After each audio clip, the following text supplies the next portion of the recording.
नमस्कार दोस्तों, JDS competition में आपका स्वागत है। दिन सैटरडे मोटिवेशनल का स्टोरी का दिन, और जब अच्छी मोटिवेशनल स्टोरी मिलती तभी मैं आपके समय प्रस्तुत होता हूं मोटिवेशनल स्टोरी लेकर। कुछ पंक्तियों के साथ शुरुआत करते हैं। निगाहों में मंजिल थी, गिरे और गिरकर संभलते रहे। हवाओं ने तो बहुत कोशिश की, आंधियों में चिराग जलते रहे। यही पंक्तियां लागू होती हैं इस अभ्यर्थी के प्रति जो कि आईएएस के इंटरव्यू में गया और बहुत सी बाधाएं आई, लेकिन उन बाधाओं को क्रॉस करते हुए वो आईएएस बना। और उस अभ्यर्थी का मैं पूरा का पूरा इंटरव्यू यहां पर डिस्कस करने जा रहा हूं। क्या उससे प्रश्न पूछे गए, क्या उसका जवाब था। सारे क्वेश्चन तो हमारे पास नहीं अवेलेबल हो पाए, क्योंकि 4-5 साल पहले हमारी उससे मुलाकात हुई थी, और जितने भी प्रश्न इस समय हमें याद है मैं उसका आंसर भी बता दे रहा हूं और क्वेश्चन भी बता दे रहा हूं। लेकिन उससे पहले मैं आईएएस के इंटरव्यू का स्ट्रक्चर एक आपको बता दूं, क्या उनका स्ट्रक्चर रहता है। जब भी कोई कैंडिडेट आईएएस के इंटरव्यू के लिए जाता है तो लगभग आप मान के चले 30 से 45 मिनट इंटरव्यू चलता है। एक अप्रॉक्सीमेट बता रहा हूं, कोई ऐसा नहीं हार्ड एंड फास्ट की इतना ही चलेगा, एक अप्रॉक्सीमेट बता रहा हूं कि इसके इर्द गिर्द ही इंटरव्यू चलता है। इतना टाइम लेता है इंटरव्यू। और उनका जो क्वेश्चन पूछने का नजरिया है, 5 मेंबर रहते हैं, एक साइकोलॉजिस्ट रहता है। साइकोलॉजिस्ट तो आपको खाली रीडे करता है, इतनी बड़ी बड़ी आंखें रहती हैं, खाली देखता ही रहता है, ये आप जानिए। स्ट्रक्चर पे आप आ जाइए। सबसे पहले उस अभ्यर्थी से व्यक्तिगत प्रश्न पूछे जाते हैं, और उस व्यक्तिगत प्रश्न में उसका नाम, उसका स्थान, उसके प्रदेश का नाम, किस प्रदेश से रहने वाला, किस जिले का रहने वाला है, सांसद का नाम, विधायक जो क्षेत्रीय विधायक उनका नाम, ये सब क्वेश्चन पूछे जाते हैं। इसके पीछे भी उन सबका उद्देश्य रहता है कि लड़का नॉर्मलाइज हो जाए, बहुत हताश निराश, मतलब एक जब आप इंटरव्यू के लिए जाते हैं तो आपके अंदर एक नर्वसनेस फील होता है, तो वो कॉन्फिडेंस को आपको डाउन कर देता है। तो वो वहाँ पे बोर्ड ये चाहता है कि ये व्यक्ति अपने एक्चुअल कंडीशन में आ जाए, इसलिए बहुत सिंपल क्वेश्चन पूछे जाते हैं। फिर सेकेंड लेयर स्टेप पे जब आप जाते हैं उन्हीं के द्वारा, तो विषय से संबंधित प्रश्न पूछे जाते हैं।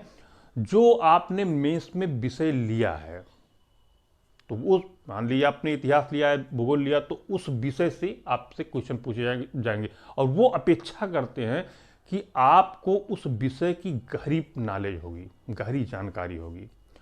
थर्ड एंड फोर्थ में जब आप जाते हैं तो नेशनल एंड इंटरनेशनल इवेंट से क्वेश्चन पूछे जाएंगे। और इसी दौरान कहीं पर आपसे सिचुएशनल क्वेश्चन भी पूछे जा सकते हैं कि आप यहाँ इस जिले के जिलाधिकारी हैं, तो दंगा हो गया तो आप कैसे कंट्रोल करेंगे, आप जो भी हो, सिचुएशनल क्वेश्चन पूछे जाते हैं। अब उस अभ्यर्थी पर आइए। उत्तर प्रदेश के जिले का रहने वाला था, और उससे सबसे पहले उसका नाम ही पूछा गया था, और नाम पूछा गया और उस नाम का अर्थ क्या है ये पूछा गया।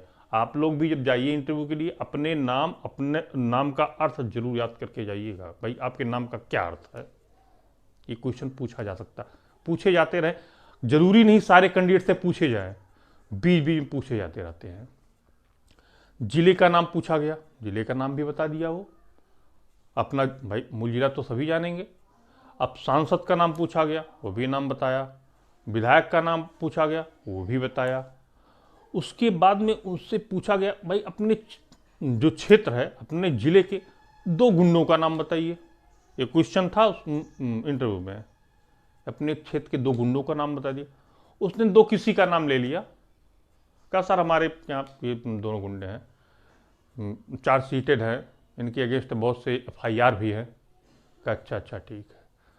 तो एक प्रतिष्ठित व्यक्ति का नाम उसने लिया, बोर्ड ने, जो कि वर्तमान में विधायक भी है उत्तर प्रदेश के। तो कहा कि भाई ये आपके क्षेत्र के विधायक हैं और ये तो माफिया हैं, आप क्या कहेंगे, तो ये गुंडे नहीं हुए। तो इस कैंडिडेट का जवाब सुनिए। कहा सर वो माफिया हैं या क्या है मैं नहीं जानता, मैं तब जानूंगा जब हाई कोर्ट, माननीय हाई कोर्ट या माननीय सुप्रीम कोर्ट उसे प्रूव कर दे कि नहीं नहीं भाई, इनके अगेंस्ट ये क्राइम का मामला बनता और ये दोषी हैं उसमें। जब तक किसी पर दोष सिद्ध नहीं हो जाता है तब तक वो सिर्फ आरोपी रहता है, अपराधी नहीं रहता है। बोर्ड वाले बड़ा प्रसन्न हुए भाई कि बड़ा बढ़िया डिफेंड कर रहा है। और दूसरा बात उसने कहा सर, जब लोकतांत्रिक तरीके से कोई भी व्यक्ति विधानसभा में जाता है तो हम कौन होते हैं ये तय करने वाले कि वो अब माफिया हैं। आखिर में जनता ने उनको जिताया है। अब दो बिंदु यहां पर आए। एक तो वो व्यक्ति माननीय न्यायालय के द्वारा अपराधी सिद्ध हो जाए तब, और दूसरा वो व्यक्ति विधायक, भाई विधायक कैसे चुन के जाएगा, उसकी पब्लिसिटी इतनी ज्यादा, जनता के बीच में इतना लोकप्रिय है कि वो विधायक चुन के जा रहा। तो दो मुद्दे उसने बता दिए। अब उसके बाद उनसे विषयगत प्रश्न पे जाते हैं लोग। तो उनसे विषय इसका था हिस्ट्री, इतिहास। तो पहला क्वेश्चन ही लगा कि इतिहास क्या है। बड़ा इतिहास के अभ्यर्थियों के लिए बड़ा जटिल प्रश्न होता है। तो इसने अब तुरंत इसको दिमाग में क्लिक किया नहीं। कहा सर एक बहती हुई धारा का नाम है। तो मेंबर्स बोले भाई बड़ा फिलॉसफिकल आंसर, कुछ रियल टाइप में आप बताइए। तो कहा सर अतीत की घटनाओं को क्रमबद्ध करके लिखना ही इतिहास है। कहा तो आपने पहले क्यों नहीं बताया ये आंसर। कहा सर क्लिक नहीं किया था। स्वीकार भी कर लिया सर, क्लिक नहीं किया था। अब जब ये सेंटेंस बोला अतीत की घटनाओं को क्रमबद्ध करके लिखना ही इतिहास है, तो तुरंत वो एक्सपर्ट थे भाई, जानते थे ये स्टेटमेंट किसका है। तो उसने तपाक से पूछा कि ये जो आपने उत्तर दिया है ये स्टेटमेंट किसका है। भाई आपने तो बता दिया इतिहास क्या है, लेकिन किसी ने बोला है तभी तो ये आया है बात। कैंडिडेट जानता था। कहा सर विनोबा भावे ने कहा है। जो मेंबर थे बहुत खुश हुए। अब ब्रांच पे ब्रांच चल रही उसमें। कहा विनोबा भावे के बारे में और कुछ बताइए। कहा सर भूदान आंदोलन के प्रणेता थे और व्यक्तिगत सत्याग्रह की शुरुआत इन्होंने 1940 में किया था और पहले व्यक्तिगत सत्याग्रही थे।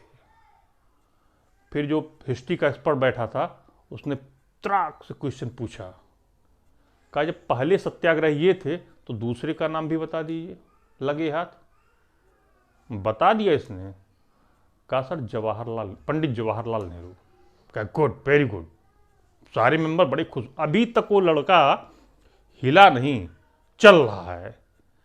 फिर अब उससे राष्ट्रीय महत्व के क्वेश्चन, करंट अफेयर पे आते हैं वो लोग। क्या पता ही एलओसी क्या है, बड़ा चर्चा में रहता है।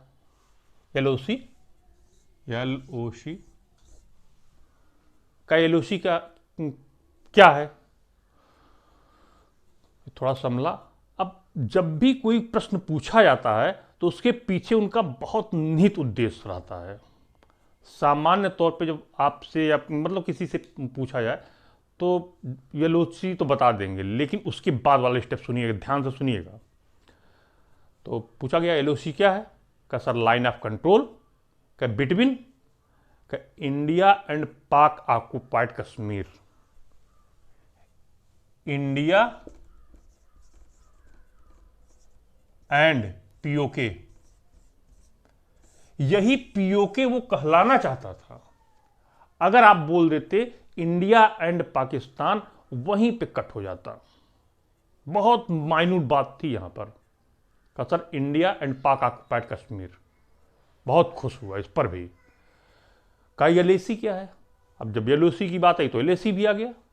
क्या एलएसी क्या है। का लाइन ऑफ एक्चुअल कंट्रोल, क्या बिटवीन, क्या इंडिया एंड चाइना। क्या इंडिया एंड चाइना के बीच में कौन सी लाइन ड्रा करती है। क्या सर मैकमोहन लाइन। क्या ठीक। अब चाइना पे चलने लगे। क्या कि इंडिया एंड चाइना के बीच में आप मेन डिस्प्यूट किसको मानते हैं, क्या डिस्प्यूट है। क्या सर मेनली तो बॉर्डर डिस्प्यूट हम लोगों का है, तिब्बत का इशू है, शरणार्थी समस्या भी है, अरुणाचल प्रदेश पे बार बार वो दावा ठोकता रहता है। तो कहे मान लेते हैं आप IFS के लिए सिलेक्ट हो गए, आपको एम्बेसडर बना दिया गया। आप कैसे इस डिस्प्यूट को, मान ली बॉर्डर डिस्प्यूट है, कैसे इसको टेकल करेंगे? तो कहने लगा कह कि सर अगर हमारे सामने ऐसी परिस्थिति आती है तो हम उनसे एक लाइन में बिल्कुल कहेंगे आप 1962 के पहले की स्थिति बहाल करें। कहा कि चाइना तो मानेगा नहीं। अब एक्सपर्ट ने कहा क्या चाइना तो मानेगा नहीं? कहा सर हम ही कौन मानने जा रहे हैं? न माने, डिस्प्यूट चलता रहे, हम भी नहीं मानेंगे। अच्छा भाई ठीक है। तो अब यहां पे उससे उसका दृढ़ निश्चय चेक हो गया कि हाँ भाई दृढ़ निश्चयी व्यक्ति है। तो और इससे करते करते 2-4 क्वेश्चन और सब्जेक्ट से बहुत डीप में चले गए थे। इतना करते करते लगभग उसका 30 से 45 मिनट तक हो गया। चाइना पर ही 2-3 सवाल और थे, हमको याद नहीं इस समय आ पा रहे हैं, लेकिन इतना जितना भी उसने बताया तो इस अनुसार आयोग जो मेंबर्स थे बहुत संतुष्ट हुए। लगभग उससे 60 से 70 क्वेश्चन पूछे गए होंगे, जिसमें से वो 15-20 क्वेश्चन के जवाब नहीं भी दे पाया था, सारी भी बोला था लगातार, सारी भी। जब आप बिल्कुल क्लियर न रहें सारी बोल दें, गेस लगाने की कोशिश बिल्कुल नहीं। कन्फर्म है, यस सर, नहीं कन्फर्म, सारी सर। ऐसा नहीं अगर सारी बोल दिए तो बहुत बड़ा अपराध हो गया, बिल्कुल नहीं, डरने की कोई बात नहीं। लेकिन जितने भी उसने आंसर दिए थे, मैंने आपको बताया जितने भी आंसर दिए थे बड़े कॉन्फिडेंट तरीके से उसने आंसर दिया था। और यही 2-4 जो 4-6 क्वेश्चन उससे पूछे गए वही उसमें एक मील का पत्थर साबित हो गया। सारे एक्सपर्ट्स खुश हुए और इंटरव्यू में उसको बहुत अच्छा नंबर दिया गया और इसके बल पर ही वो IAS के रैंक IAS बना। फाइनली उसका सिलेक्शन हो भी गया, IAS के पद पर ही हुआ, बाकी नीचे के पद पर नहीं, IPS IFS नहीं, IAS के पद पर ही हुआ। लेकिन जब भी कैंडिडेट जाता है तो पहले कुछ योगा वगैरह कर ले भाई, आत्मशुद्धि हो जाए और अपना जो कॉन्फिडेंस है उसको। हाँ, एक क्वेश्चन और पूछा गया था, मैं भूल गया बताना। कहा कि आप यहाँ पर UPSC पहुँचे हैं, यूनियन पब्लिक सर्विस कमीशन पहुँचे हैं, आप किस साधन से आए हैं? तो बताया उसने, कहा सर बाइक से आए हैं। कह बाइक आप चला के आए होंगे? कह नहीं सर पीछे बैठ के आए हैं। कह कोई चला रहा होगा? कह हाँ सर हमारे फ्रेंड थे वो चला रहे थे। कह जो चलाता है उसको क्या बोलते हैं? बाइक जो चला रहा है उसको क्या बोलते हैं? कह सर राइडर। कह आप बैठे थे तो आपको क्या बोला जाएगा?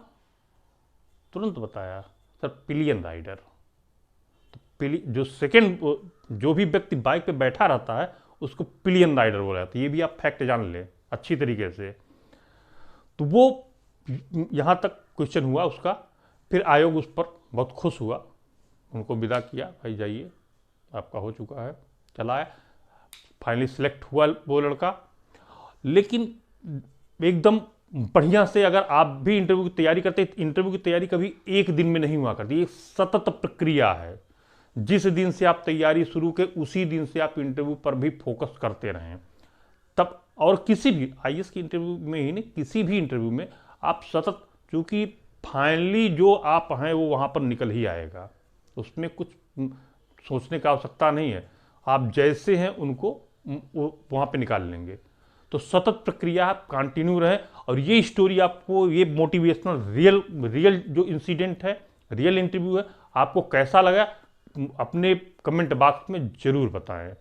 फिर अगर ऐसा कोई मिलता है कैंडिडेट किसी का याद आता है तो मैं फिर बताऊंगा, कोई मिलता है तो उससे इंटरव्यू पूछ लूंगा, जरूर बताऊंगा। या कोई IAS हमसे मिल जाता, मुलाकात हो जाती तो मैं उसका भी इंटरव्यू आपके इस मोटिवेशनल स्टोरी में डाल दिया करूंगा। नमस्कार, धन्यवाद।